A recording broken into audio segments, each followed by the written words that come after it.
Right, welcome ladies and gentlemen. We're getting some great information about Alien Earth. I personally cannot wait for this. We don't have long to wait either now. But we got this article here from Bloody Disgusting, which takes a great deal of information from the latest issue of SFX magazine. And I am really keen on this. I'm really keen. Noah Hawley teases how Alien Earth will make gnarly alien life cycles terrifying again. Because remember, we're not just dealing with the xenomorph, which is obviously terrifying and a grotesque life cycle as is. We're dealing with things like this. The eyeball alien that takes control of your nervous system and controls you. Mental. So, let's dive into this. Please do hit subscribe if you are new here.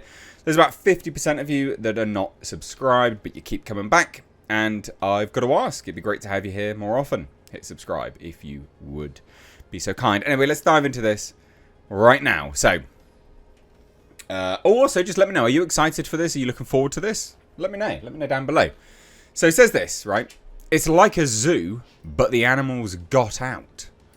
So that's a line spoken in the trailer for the series Alien Earth from creator Noah Hawley, which not only brings the franchise's particular brand of terror to planet Earth, but also unleashes several new species of alien horrors.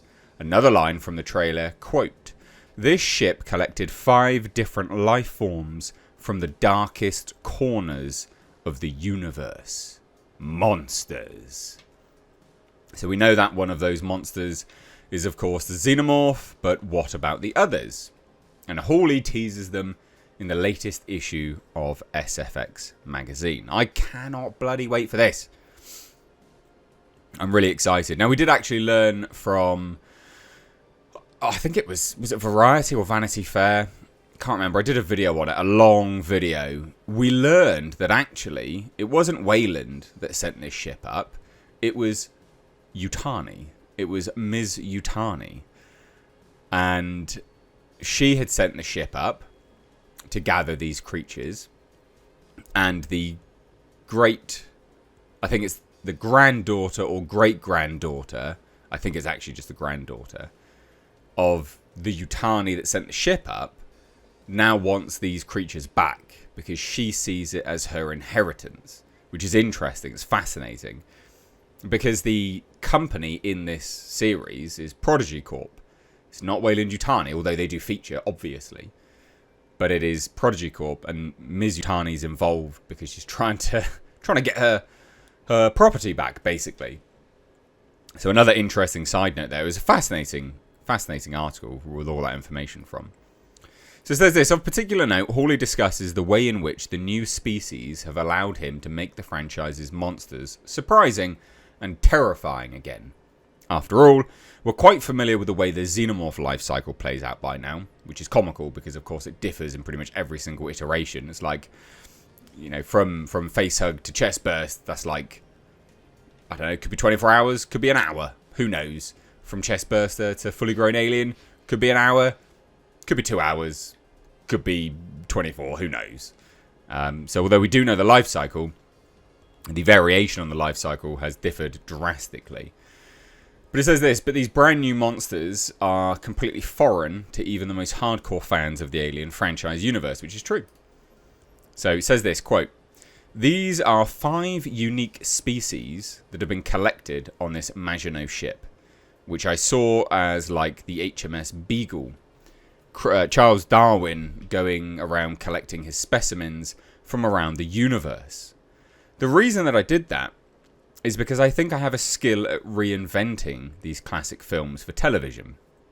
It's in understanding what the original movie made me feel and why, and then recreating those feelings for you." Interesting. Bold as well, saying that you've got the skill. I mean, he does, to be fair. He has a great track record. So hopefully this is the same with this. So Hawley continues, quote, "On some level, the most critical feeling that you get from seeing Alien for the first time is one that's impossible to recreate, which is discovery of the life cycle of this creature. Every time you think that you know what this monster is, it changes into something worse. You can't ever get back with those creatures. You can't ever get back with those creatures. Get it back with those creatures, I guess. But if I bring in new creatures, you don't know how they reproduce, what they eat, how they're parasites. My hope is that we'll reawaken those feelings in the viewer when they watch the show from week to week. That is great. You know why that's great? Because it confirms there is a life cycle of these creatures. They're not just like, that's the end goal of what they are, right? How they reproduce, what they eat, how they're parasites. I love the sound of this. So, all new lore of new creatures. Yeah, I'm game. Like, why would I not be game? That's brilliant. And it adds depth and nuance to these beasties as well. So, producer David Zucker tells SFX magazine, it's difficult to deliver one great new creature, but to take on the magnitude of what Noah was envisioning was kind of breathless.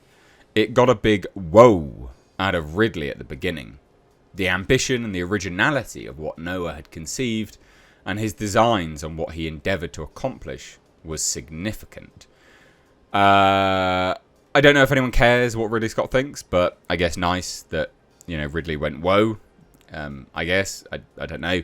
It's nice to hear that it's ambition. I mean, all this is puff piece, of course, right? But when you watch the trailers and you hear a little bit more about it, it does make some sense. I like a lot of what we see here. And this is the SFX magazine, right? This is what we can see here. I like the look of this. I think this is wicked. You know, like a sticker pack, some posters, things like this. I think it's great. I think it looks brilliant. Genuinely. I'm very, very keen for this. Very, very, very keen for this. And I just like how, you know, he's trying to recapture that thing. I mean, at the end of the day, you know, because people will say, oh, well, you know, do they all have to have a life cycle? So, well, yeah, they do. Obviously, they're aliens. I mean, they're animals. Like, everything has a life cycle, right? Like, yeah, of course. Of course it has to have a life cycle. So at least what we're getting hinted at here is that they took some time with it. Not necessarily, we don't know if they did, you know, did that with any level of success yet. We've not seen it. But at least they took time with it. At least what they're hinting at anyway. To try to make something which is compelling. And hopefully it is terrifying. Hopefully. I'd love it if this is a fantastic addition to Alien. You know, the mythos, the lore, everything. I'd love it. So fingers crossed. Fingers crossed they've nailed it. What do you guys think? Let me know down below. What are you hoping for in this series? Again, let me know down below. Take care. Bye-bye now.